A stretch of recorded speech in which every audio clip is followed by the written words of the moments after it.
नमस्कार दोस्तों, 21 सितंबर को संडे को ग्रहण आ रहा है और जो ग्रहण है, जैसे ये ग्रहण समाप्त होगा उसके बाद हमारे मंडे से नवरात्रे शुरू हो जाएंगे। तो आज हम चर्चा करेंगे कि ग्रहण से किन किन राशियों को हमें नुकसान होने वाला है और किन राशियों को बहुत ज़्यादा फ़ायदा होने वाला है। इसके अलावा ग्रहण का ओवरऑल इम्पैक्ट हमारी लाइफ में क्या पड़ने वाला है जनरल रूप से, ये मैं आपको बताता हूँ। देखिए, नॉर्मली जब भी ग्रहण होगा कोई ना कोई नुकसान होगा ही होगा। ग्रहण का मतलब ही नुकसान होना है। तो आज हम सबसे पहले जनरल रूप से देख रहे हैं कि ग्रहण कौन कौन से नुकसान हमारी लाइफ में ला रहे हैं।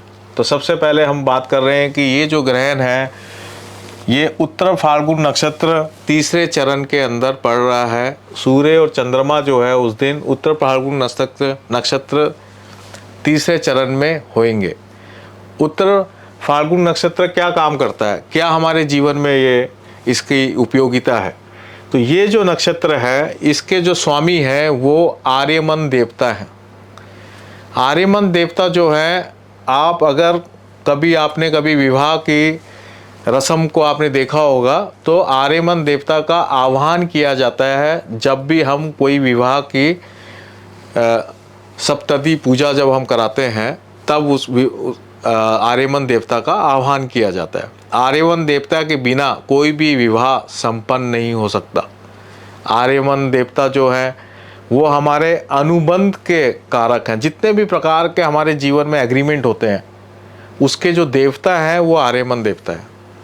कि जितने भी प्रकार के हमारी रिलेशनशिप्स होती हैं उसके भी जो देवता हैं, उसकी संरक्षण करने के जो देवता हैं वो आर्यमन देवता है। आर्यमन देवता जो है वो सूर्य का एक नाम है। सूर्य के अनेक नामों में एक नाम आर्यमन है। इसलिए आर्यमन देवता जो है ये एक शुभ देवता है जो हमारे जीवन के अंदर एक खुशियाँ लाते हैं और एक हैप्पीनेस देते हैं। जब भी हम कोई मेहमानबाजी करते हैं, मेहमानों को बुला के सत्कार करते हैं, किसी को भोजन कराते हैं, तो फिर ये हमारे आर्यमन देवता जो हैं ये बहुत राजी होते हैं, बहुत खुश होते हैं। तो सूर्य जो है उत्तर फाल्गुन नक्षत्र के अंदर आर्यमन देवता की नक्षत्र में सूर्य ग्रहण लग रहा है और उत्तर फाल्गुन नक्षत्र के जो स्वामी हैं वो स्वयं सूर्य हैं। और जो जिस नवमांश में ये ग्रहण लग रहा है वो कुंभ नवमांश है, शनि का नवमांश है। तो हमारे जीवन में क्या नुकसान होने वाले हैं? तो मेन जो हमारा जीवन का जो नुकसान होगा वो होगा कि हम जितने भी प्रकार के हमारी रिलेशनशिप है वहाँ पे कहीं ना कहीं खटास आ सकती है। जो भी लोग से हम लोगों ने एग्रीमेंट कर रखे हैं, मान लीजिए ज़मीन का सौदा कर रखा है या कोई एमओयू कर रखा है, कंपनी ने दूसरे कंपनी से एमओयू कर रखा है, या किसी व्यक्ति ने दूसरे व्यक्ति को केवल वचन ही दे रखे हैं, तो उन सब में खटास आ सकती है, उसमें ब्रेक हो सकता है, उसमें किसी न किसी समस्या से ग्रस्त हो सकते हैं, उसमें कोई ना कोई कानूनी विवाद क्रिएट हो सकता है। तो ये ग्रहण जो है हमारे किसी भी प्रकार के कमिटमेंट को फेल कर सकता है, ब्रेक कर सकता है। इस ग्रहण का इम्पैक्ट इस एरिया में ही सबसे ज़्यादा हमें देखने को मिलेगा।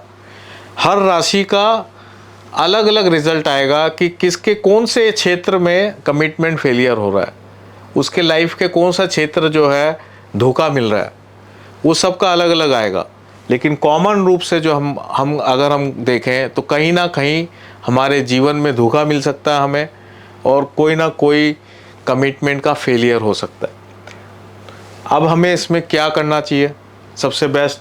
तो इसका जो सबसे बेस्ट जो उपाय है वो है आदित्य हृदय स्रोत का। हमें उसी दिन जिस दिन ये ग्रहण हो रहा है 21 सितंबर 2025 को ये ग्रहण शुरू होगा 11 बजे, और इसका जो मैक्सिमम टाइम है मिडनाइट को वो 1:12 में है, और जो ये ग्रहण समाप्त होगा वो 3:24 दिन में मिडनाइट के दिन में होगा 22 सितंबर को।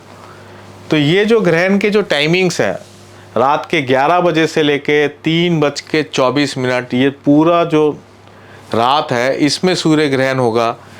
और इस टाइम में ही हम लगभग रात के 11 बजे अगर हम आदित्य हृदय स्तोत्र का 11 पाठ कर लेते हैं तो ग्रहण दोष से हम लगभग मुक्त हो जाएंगे, किसी भी प्रकार से कोई ग्रहण दोष नहीं लगेगा।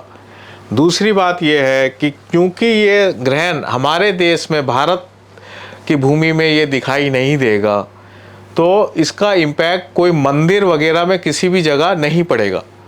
तो इसलिए हम जो ये पाठ है वो मंदिर में भी बैठ के कर सकते हैं, कोई भी मंदिर में हम ये पाठ कर सकते हैं, शाम को भी हम ये पाठ कर सकते हैं और हमारे घर के मंदिर में भी बैठ के हम ये पाठ कर सकते हैं।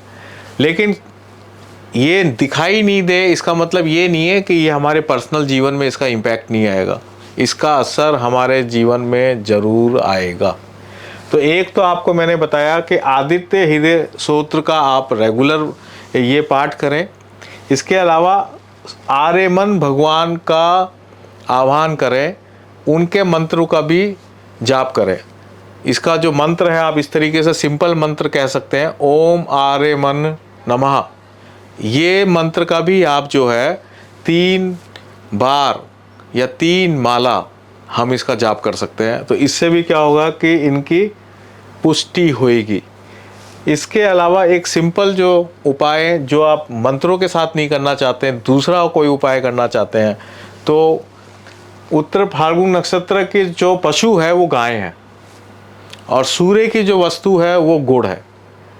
तो हम संडे को जो है कुछ गुड़ जो है आप रख लें रात को और फिर सुबह उठ के और उस गुड़ को आप गाय को खिला दें। तो इससे भी जो है हमारा सूर्य ग्रहण का जो दोष है वो कम हो जाएगा, उसकी एकदम मिनिमम हमारा उसका रिज़ल्ट लाइफ में आएगा। तो आप रात को कोई भी गुड़ ले लें, जितनी भी क्वांटिटी में आप लेना चाहें लेके आप अपने मंदिर में उसको रख दें और सुबह जो है गाय को खिला दें। तो ये एक इसका एक और बहुत अच्छा उपाय है।